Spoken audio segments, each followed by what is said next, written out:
we just saw Sonic 3 and it was one of the greatest things I've ever seen in my life, and I'm so excited. And welcome to the Keep Up, where we like to talk and review about many things, and we just saw Sonic 3 for the first time. We saw Sonic 3 the Hedgehog. Sonic 3 the Hog. That is, the title looks like Sonic 3 the Hedgehog. Here's what we're going to do. We're going to give you a little spoiler-free.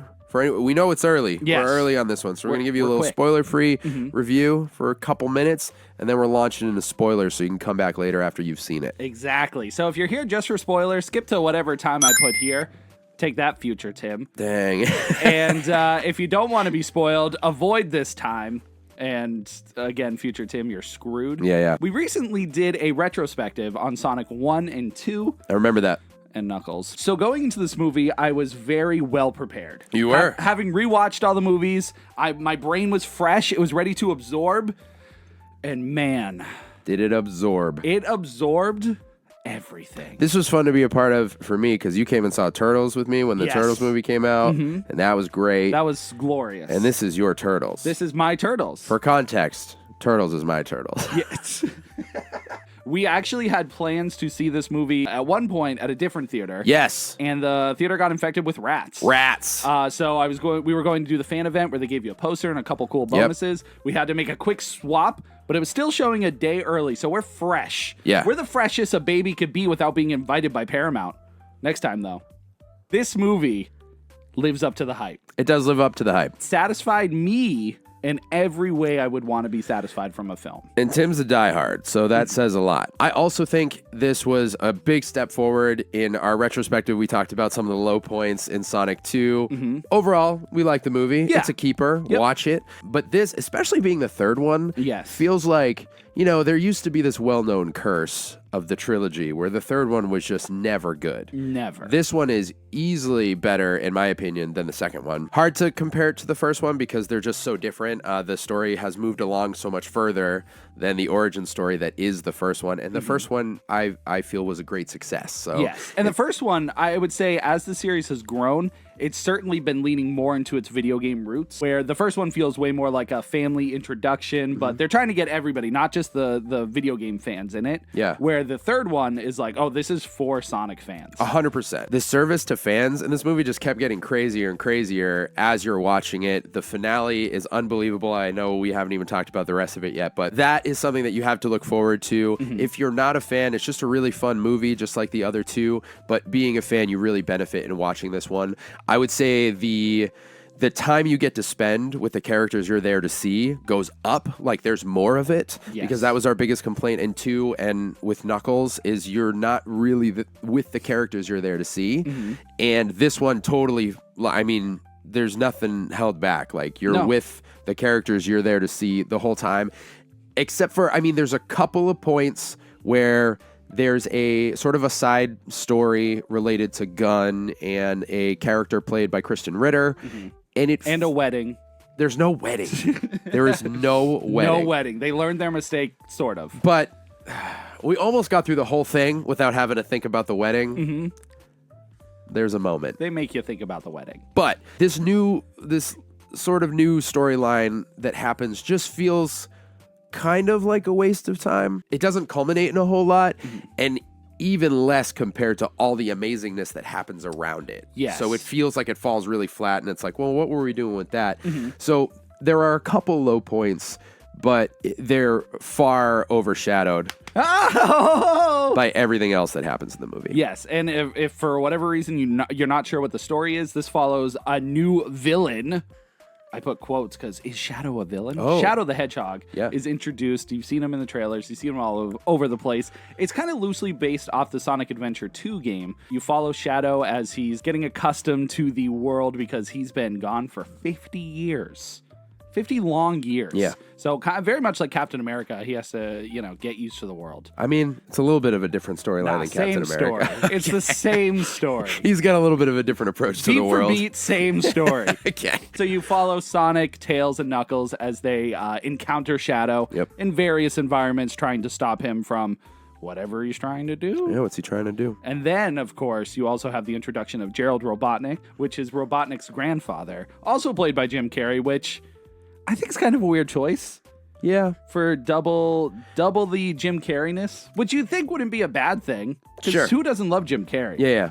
but there is quite a heavy plot involving Gerald and Robotnik, and it's bizarre. It's very bizarre. Yeah, because we're still in like no spoiler territory, I won't go too deep into that yet, but I will say the Robotnik content of this movie is not my favorite Robotnik stuff throughout the trilogy. I've really enjoyed the character in the first two, super funny, and this one, he's in a different place than he is in the other movies, so I get it, but it fell a little flatter for me than I'd like it to. Yeah, it felt different. It essentially was the non-Sonic parts of the movie are more focused on Eggman, which is a step up from being just Random side characters. Yeah, right. yeah. That's nice, but at least from our experience, it is not as strong as the rest of the movie with Sonic and everybody else. You're right. Those were the moments where I was like, I felt like we were away from the things I wanted to be with. Whereas in the other movies, when we were with Robotnik, it felt as exciting and fun as the rest of the stuff.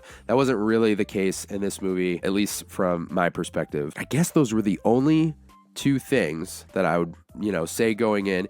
Other than those two things, it was so much fun. It was such a strong movie. Just from the action, I think Sonic, Tails, Knuckles, all the CG characters looked the best they've ever done. They look great. They looked incredible. Yeah. I really enjoyed the stuff with Donut Lord. I've really grown to like them. Yeah. Tom and Maddie, right? Tom and Maddie. Really grown to like them. Yeah, and what they did in this movie was what we talked about, what we wanted them to do in the second movie. 100%. And they were used perfectly for this movie, and should be in the future how they're always used. Yeah, or if they have a bigger part in the story. Right.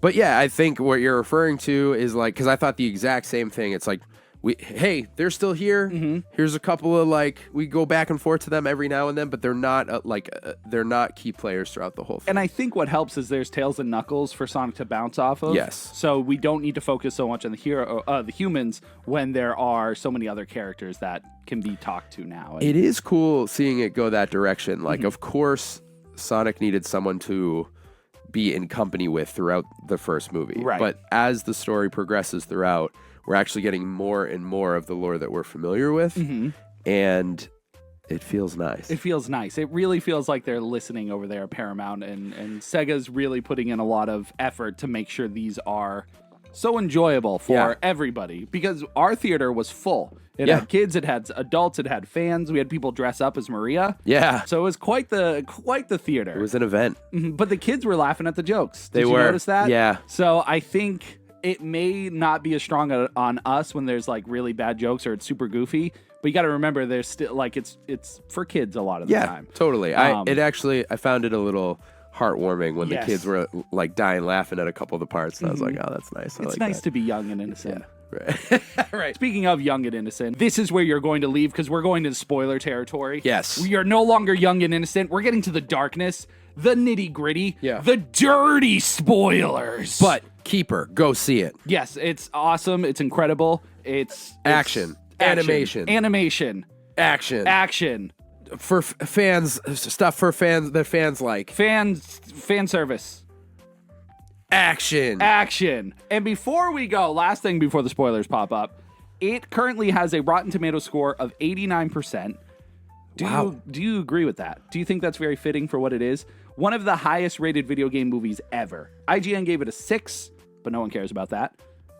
Do you think it fits that percentage? So there was a portion of the movie where I felt like, because I knew that rating going in, where I was like, I don't know if I fully agree with that, because there was a bit of a lull. It wasn't like it wasn't wedding scene lull. I wasn't like, what are we doing here? It just wasn't my favorite. Yeah. By the end, I think I can agree with that. Dude, it builds up so well. Yeah. And what a finale. What a finale. And then what a finale. It was so much. And there are 2 after credit scenes, so if you go see this in the theater, make sure you stay for both of them because they're huge. Yeah. So, spoilers now. Spoilers!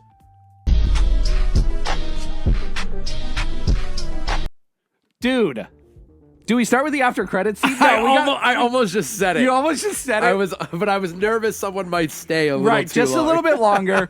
We'll talk after credits at the end. So just in the sequence of the movie, Yeah. our first encounter with Shadow Yeah. was awesome. So cool. It was, you know what it reminded me of? Nightcrawler in X2. Yes. Oh my God. Perfect. Dude. Where he's going through the Oval Office, like destroying guys. How good is that scene, by the way? It's so good.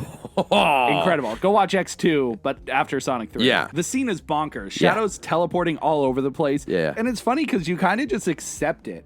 Like, if you don't know, like, what Shadow can do, people are like, why can he teleport? So I was thinking that at certain points during the film where, like, you know, as fans, you're watching and they'll do something and you're like, oh, yes, they're doing the thing. That's for me. That's for us. But, like, you're not always sometimes stuff like that slips through, and I don't always think about, like, what if someone doesn't have the context for that? Like, how many things did we just see in that movie where we already had the context and we're not even thinking about it because we're just hoping they do the thing? Yes. You know what I mean?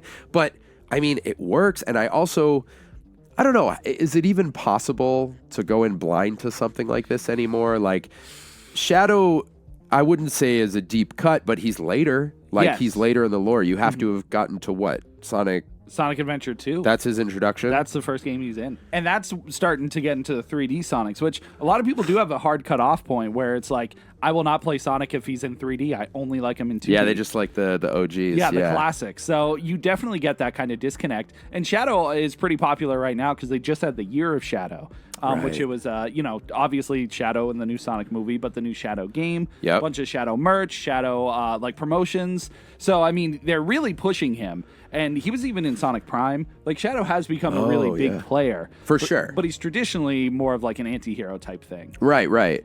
And I do feel like we're also at a point in the trilogy where, I mean, you're dealing with a bunch of powers. Yes. So maybe you do just accept, like, okay, this is what this Hedgehog does. Right. He just teleports and he's got his cool little skate boot things. Which, dude, can I tell you how crazy satisfying it was to watch him move for the first time? I don't know why, but when he was just, like, gliding. Yeah, the first time he escapes, like, over the water. It looks so good. It looks so good. That made me smile. I literally was like, they did it. They did it. It's like we got the motion right. Like, it's so important to get details like that right when you've seen him before in a game or something. And to have it look that fluid, I don't know, there's just something satisfying about it. Yeah, because we've seen trailers and stuff, but that's always kind of tailored to make people, like, excited for the movie. So once you're in the movie and you see it, you're like, oh, okay, they know what they're doing. 100%. So from that point, we see then Sonic Race with Tails and Knuckles, and they were like little AI or holograms. Yep. That scene was funny, and then basically they eventually end up in Tokyo and fight Shadow for the first time. And it is bonkers. It's so great because it brought me right back to when you first see Sonic fight Knuckles. Yes. And in Sonic 2, that is so, obviously it's the huge buildup we're going in for. And the first showdown, like, lives up to it. Yes. Like, it reminds me of, I don't know why I keep going back to Marvel movies, but, in the trailer for Winter Soldier, when he grabs the shield, that's how I felt going into Sonic 2 to wait for that Sonic and Knuckles showdown. And this easily, like, recreated and stepped it up a little bit because it was all three of them versus Shadow. Yep. And they needed to just showcase his power. And then you get that Sonic versus Shadow fight on the motorcycle. Oh, dude. Which I almost forgot about because the rest of the movie's so crazy. I did until you said it right now. Right. It was so, my mind was blown. So in the good. theater, I was like drooling. Yeah. Because of just how good it looked. It looked great. And yeah, they used it. They used it right. Like, there was maybe one or two spots in the movie where I just have a hard time not being like, why isn't he using his speed right now? Why isn't he using his speed right now? But because of the threat of Shadow and how powerful he was, they were able to just, like, use it at so many different points throughout the movie, and that race was one of the best moments. Oh, I my had God. so much fun with it. It was incredible. And you're right. I mean, the problem, maybe not the problem, but a thing you mentioned in the second movie is Sonic does not use his speed nearly as much. Yeah. In this one, it's every opportunity Sonic. Right. Like, every time he's on screen, he's blasted away at some point. Yeah, and the speedball. Yes. Like, so... His spin dash. Yeah, spin dash. Sorry, guys. It's okay. We know you're not a fan. Robotnik's reintroduced. They have to work together to destroy this new threat of Shadow, or at least figure out what's going on. Right. Because a couple mysteries laid throughout the movie. And I was really looking forward to this because we got teased a little bit in the trailer that Sonic and Robotnik would be working together. Ultimately, this for me was one of the most disappointing story threads. It did not feel like the Robotnik that I'm used to The quips didn't land for me. The comedy in general felt a little bit goofier. And to your point earlier, there were moments where the kids in our theater were having a blast, and I appreciated those moments. But there were also a lot of moments where nobody laughed. Nobody. And it wasn't like cringeworthy, but it was just like, it wasn't like living up to the first movie when with the latte line. Yes. You know, I love the way you make them. That's like, in my mind, the first time that's like an iconic moment in the theater because it made us laugh so hard. And the second one, he's got so much great stuff too. And in this one, he's this sort of like sadder, drab, like childlike when Gerald gets introduced, because now he's like, oh, I have family, and he's looking up to Gerald, which I understand that story thread, but what I really wish they did, I think looking back, I understand the appeal of having Jim Carrey play both, but I kind of wish we had another like really big name actor playing Gerald. Yes, I agree. I think having Jim Carrey play both takes you really far out of the movie, because every time you're like, this is Jim Carrey just talking to Jim Carrey. Yeah, you can feel it. And it doesn't land as well as maybe they thought it was going to. Yeah. And I get like to a degree, because Gerald looks a lot like Robotnik in the games. Not a ton, just like an older version, but they easily could have just picked some old guy and made him. I think if he was made a little more serious to counteract how goofy Robotnik was. Yeah. Because he was like, in my opinion, over the top goofy. Yeah, you felt. Yeah, there were moments. The bug fight when they both turn into like bugs later in the movie, that felt a little silly. Which, out of context, you're like, what the heck does that sentence mean? Yeah, when they turn into bugs and fight each other. But you know the bug. You fight. know, if you haven't seen the movie, yeah, that's weird. I'll explain it in greater detail. But I've jumped ahead, and now we should go back to where we are. It comes back in. The other story that is introduced around, or maybe even a little before that, is Kristen Ritter's character. I don't remember the character's name. Commander Major Uncle Sam. Sure, that sounds good. Yeah. And I kind of bring that up on purpose to say that story thread felt very whatever. Yeah. Like, I don't know why we cared. It didn't lead anywhere. It felt like they had some idea that they were going to try to go for. Yeah. And they ended up just like dropping it. Right, because I didn't understand, and you guys can comment and let me know if I'm just dumb, but I felt like there were so many moments where I was like, wait, what is her motivation? Like, does Gunn think that Sonic stole the card? That's what it seemed like at first. But then later, they go into this, they, get everyone, both Robotniks and Team Sonic, and then Shadow's there, and Gunn comes in, and she's like, Kristen Ritter's character is like, you fell into my trap. And I'm like, who is the trap for? Is there, like, is the whole time she thinks Sonic is a bad guy? I guess that's what we're supposed to get, but her goal was to stop Robotniks, the Robotniks there. Right. That was part of her plan. But like, if Gunn owns both key cards, then why is she acting like she wants them both for whatever reason? Because I don't know, and that's why it seemed like it switched. Because early on, I felt like I got that. Like, yeah, we're all here to stop Robotnik. Yes. But then I think she thought Sonic attacked the other. Is it a commander? I think he's the commander. Forget everyone's ranks. I'm sorry. And that, I was like, oh, this is going to be a thing where she's like, she thinks they're bad. But they just, whatever it was, I felt like they didn't drive it home enough. Yeah, it just felt like a side plot that was supposed to make a new antagonist for both the Robotniks and for Sonic, so they could go against each other to do something. Yeah, an idea that I think is furthered by the fact that her exit from the movie is just literally her getting on an elevator. That's it. She just like, walks away. Okay, bye. Yeah. And that's, you don't see her the rest of the movie. Yeah, and I think, that and the Robotnik stuff were the only time in the movie where I felt like, I don't know if this is quite as high a rank as we're seeing online. But, all in all, everything, which we haven't even gotten to all of it yet, but everything outside of those two sort of lulls was so good, including, I was really curious how they were going to do Maria, because it feels like, the only thing we've seen with Shadow and Maria is Sonic Adventure 2, which feels so over the top when you play it now. Oh my God, she's always like, Shadow! Yeah, like, how do you bring that to life? Right, how do you make it not as goofy, and because it is a dark story, don't get me wrong. That's the weird part, is it feels so silly because of the era of gaming it comes from, so, like, the theatrics of it are crazy, but the story is, like, on paper, it's, like, devastating. It's super dark. Like, that's heartbreaking. Yeah, and it made Shadow who he was, so it's so important. So, I was really glad that they did it. I wasn't even sure if they were going to do the Maria Right. stuff. I mean, from the trailer, you get it, but who knows how much they were actually going to do. Right. But they did a great job showing their relationship, which you haven't really seen much in anything else. Like, you knew they were, like, you know, friendly with each other and they loved each other like a brother and sister type deal. But you don't see them, like, hanging out outside of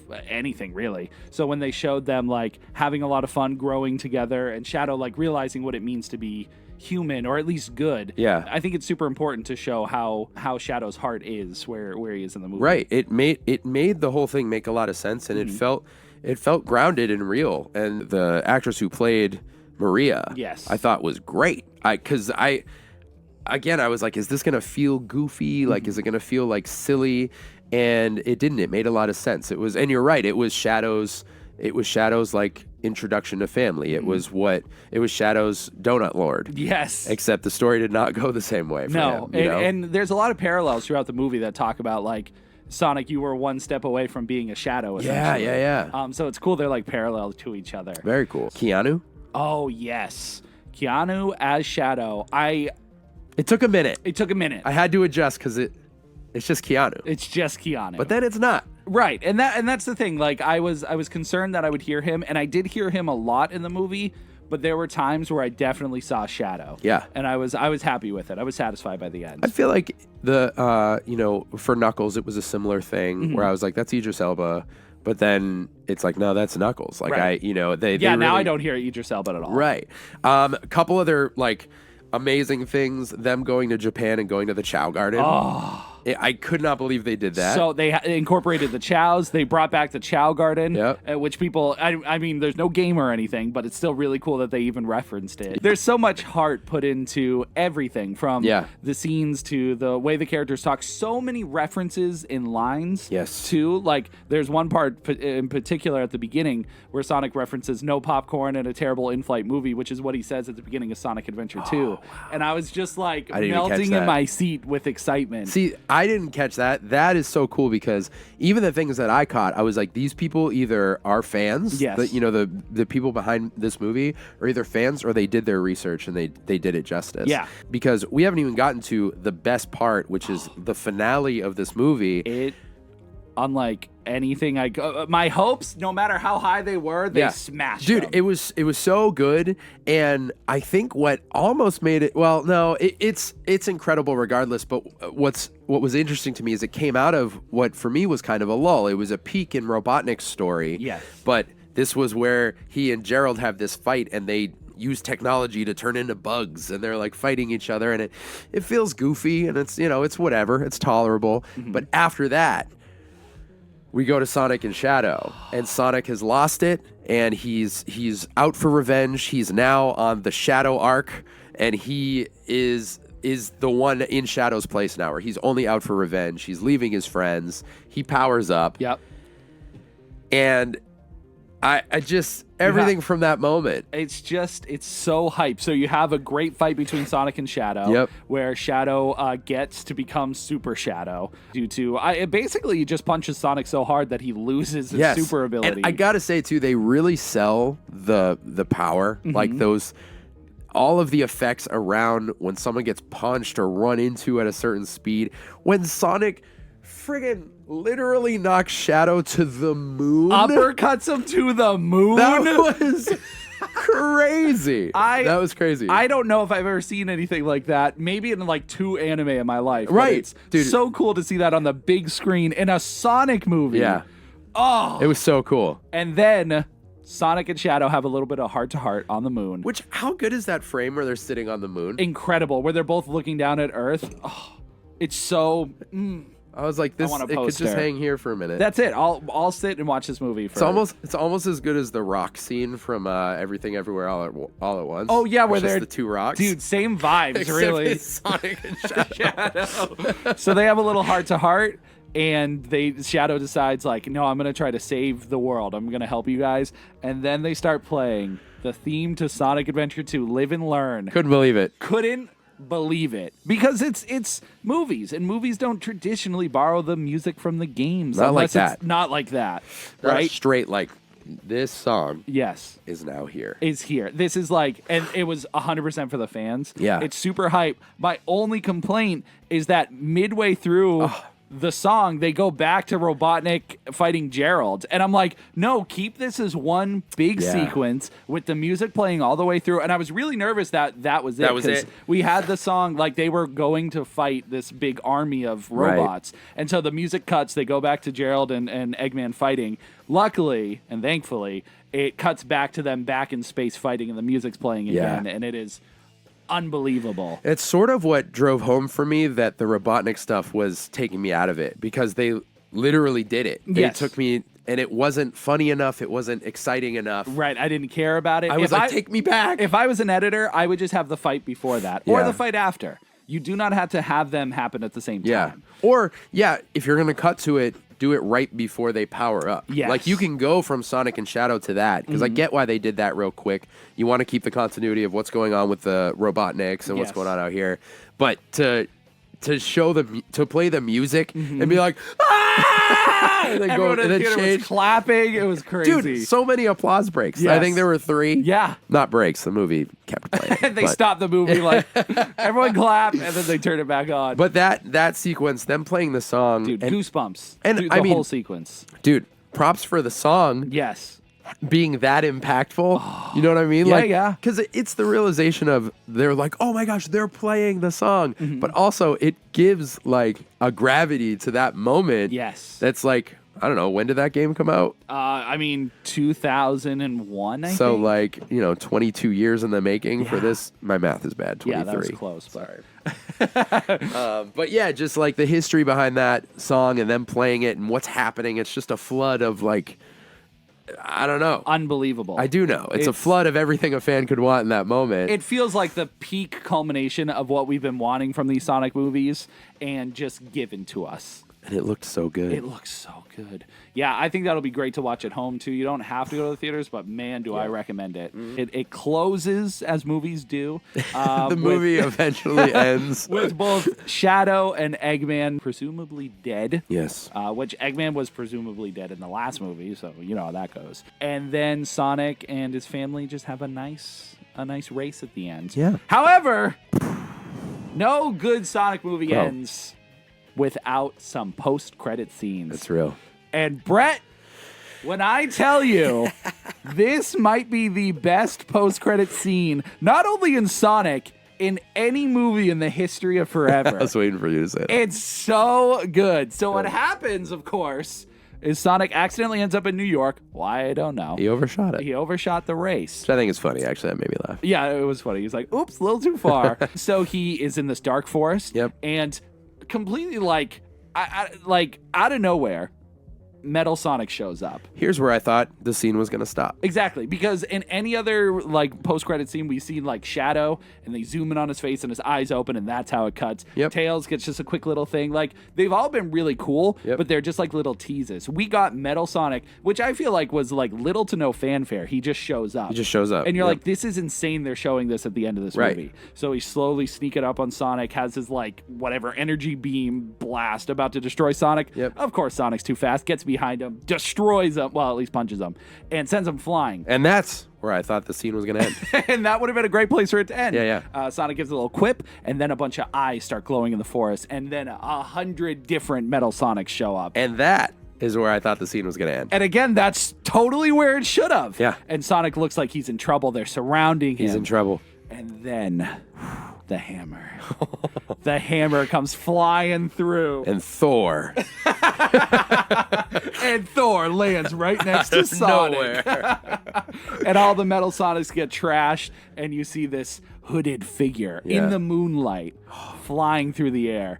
And of course, as a fan of Sonic, I already knew who it was. Tim knew. But I was going to let the theater enjoy it. I wasn't just going to stand up and yell. They said, Tim, who is it? Everyone in the theater all looked at me. And he said, nope. I said, hold. Not like that, guys. Watch the movie. Yeah. And so our hero lands, takes off the hood, and who else but our girl, Amy Rose. Amy Rose. Showing up in the movie, an impossibility. Yeah. I never in a million years Dude. thought they would show her at the very least in a post-credits sequence. And like it's an action scene. Like we get a whole scene with her. Literally, it is like such an important part to the movie, I think. Like if you didn't stay for the credits, your life is just sadder. Yeah, it's just sadder. It's so sadder. insane. They announced both Metal Sonic and Amy for the next movie. Unbelievable. It was so cool. Amy looks great too. She looked so cool. They made her, because you don't know how any of these characters are going to look. You don't even know what her story is. She looked like a ninja. Yes. She came out of nowhere and just assassinated all these Metal Sonics.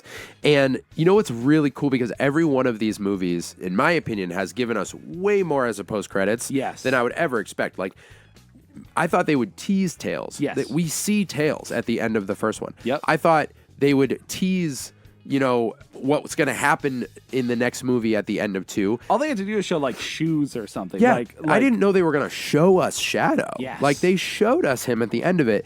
And in this one, showing Amy, what it made me realize is as they reveal these characters, because they're animated, we don't know who's going to play Amy. Right, we don't have a voice for We her didn't. yet. Same thing with Shadow. We didn't know it was going to be Keanu. Tails so, we did know. Right, because that's the voice of Tails in the game, right? Yep. So that's very cool. That's wicked cool.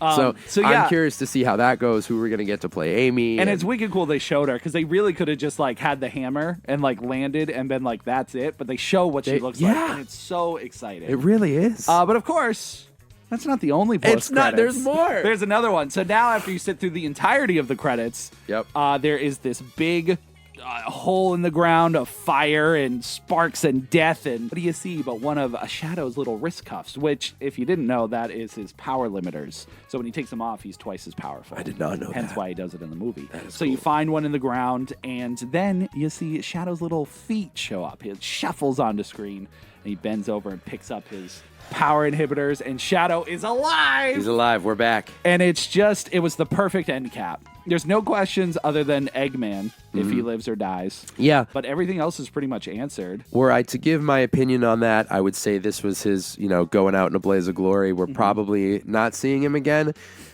In one way, I like how they did that. In another way, I don't love that this was the last we saw of him because it wasn't my favorite Eggman stuff in the trilogy. Yes. But despite all that, a solid ending for him in the trilogy if we're going to move on to other bigger, crazier intergalactic things. Yes. And they did announce the 4th Sonic movie today. Comes out 2027. 27? 27? 27. 25, 26, 27. 3 years is a pretty good turnaround. Okay. I'm happy that it's happening because, I didn't think it wouldn't happen, but Sure. I'm just happy it's confirmed because, man, I got to see what they do with Amy. Yeah, can't wait. And Metal Sonic, like, I can't remember in any of the Sonic games if there's been, like, multiple Metal Sonics. It's usually just the one, so. Yeah, I really hope that, and I'm at a point where I feel like I can trust them, but I really hope that wasn't, like, what we get of Metal Sonic. Yeah. They showed us that. Yeah. And then we figure out where they came from, but that's it. We don't get more Metal Sonics because Amy's just going to obliterate them all or whatever. Well, she beat all those Metal Sonics. Yeah. But both Amy and Metal Sonic came from the same game. They were both from Sonic CD.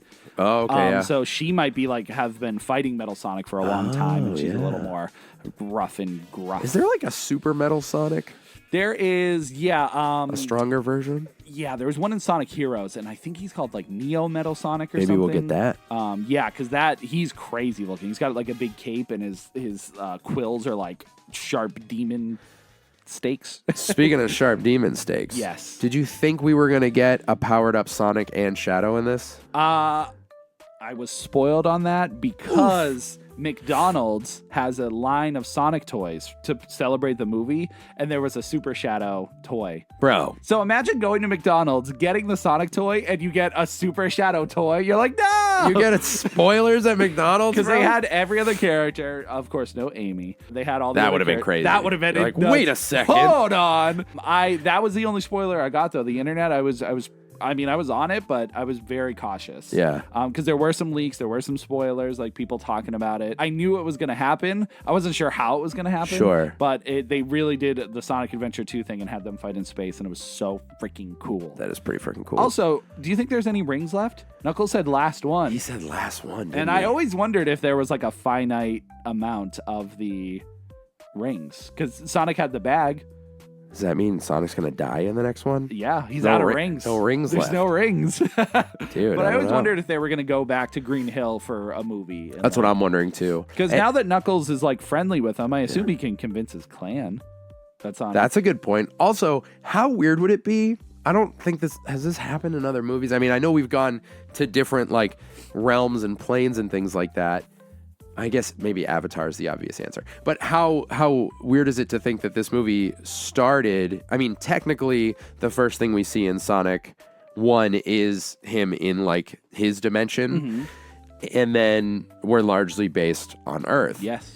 And now we have so many like alien creatures that we could technically be moving towards like only being in an alternate dimension with all CGI characters. Yeah. Like, how weird is it that we might be getting there? The way they established that like Earth is Sonic's home, I don't think we'll ever like. That's true. That's a good point. I think they could go there for a movie, but I don't think they'll stay there. Right. But that's what I mean. Like, we could get a movie that's almost entirely animated. Yes. Because of all the characters. And I would not be mad. No, me neither, because it looks great. Yep. Yeah, I'm super stoked on this. Again, like, to have a trilogy where every movie is not only watchable but enjoyable, yes, and just builds upon the last one in a way that's like so much fun, and if you're a fan, very rewarding. I feel pretty happy with it. Yeah, I have very little complaints other than the Eggman stuff, but even that, it's still cool because you are still dealing with like a Sonic character. Right. And Jim Carrey's fine and stuff, but yeah, it's definitely the weaker part of the movie. But overall, I absolutely loved it. It blew my expectations out of the water. If you're a fan of Sonic, you've already watched it if you're listening to these spoilers, or if you didn't and you wanted to be spoiled, this is your recommendation to go watch it. It's a great date movie. It's a great family movie. Yeah, 100%. It's great for so many reasons, so there's no reason to miss it. The kids in that theater had a blast. They had a blast. Yeah. I was happy they were happy. Yeah. I think that 89% is very fitting. It very well could be changed right now. It might be higher or lower by the time this video comes out, which is the day after. But the day after that, the reviews like, shut up. But yes, go watch Sonic 3. I loved it. Brett, did you love it? I did love it. I left smiling. I was smiling in the first couple minutes of the movie, and when it was over, I was smiling. Yes. So I was crying a little bit, but a little bit, dude. Just I'm surprised you little. weren't bawling. I teared up a little bit when we saw Turtles because I was just like elated. Yeah. I got very emotional for multiple scenes. Yeah, it's great. Absolutely a keeper. Highly recommend. Go check out Sonic 3 and catch it in the theater if you can. But just see it however you must. Don't watch like a pirated version. They're probably trash. Comment down below. Let us know if you saw it, if you loved it, if you hated it, and you disagree. I don't know. Bring that comment somewhere else, I guess. We don't want no negativity here. And if there's any future movies you want us to review, we're more than happy to do it. I'm personally very excited to see Nosferatu. I am too. That's a Christmas Day one, and we are 6 days away from Christmas. I can't believe that, That's actually. insane. Yeah. So if you guys want us to review that, we might be doing it. Who knows? We didn't plan it, but I want to see it. So I do too. Maybe we can play the Nosferatu game. I've always wanted to play that. Oh, yeah. All right, something to think about. Thank you guys for hanging out. We'll see you again soon.